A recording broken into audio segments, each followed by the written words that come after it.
Pleased to announce today that the United States and the European Commission have reached an understanding which the Commission will submit to the member states, that the two sides will work cooperatively to develop binding disciplines on acquisitions and dealings in property confiscated by Cuba and other governments in contravention of international law.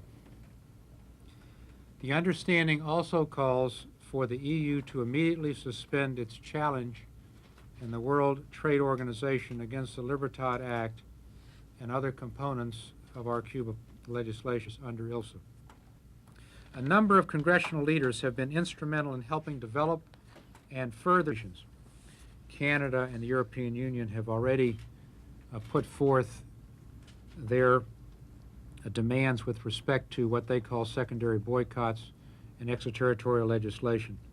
And in this agreement, we agree to try to work together to address and resolve principles involving the issue of conflicting jurisdictions, including issues affecting investors of another party because of their investments in third countries. It looks like they're going to meet these challenges from maintaining. We had a law that I strongly supported, the Cuba Democracy Act.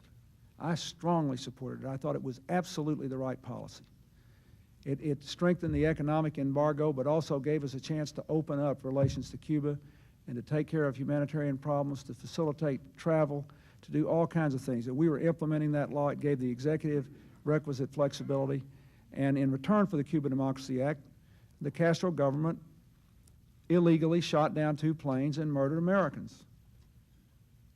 And so we changed our policy. Congress was outraged. They passed the Helms-Burton law, and I signed it, regretfully but not reluctantly. And you know, our policy toward Cuba, therefore, today is one that was dictated by Cuba, not by the United States. And until I see some indication of willingness to change, it's going to be very difficult to persuade me to change our policy. And I would have a different attitude toward China or Vietnam or North Korea if they murdered any Americans.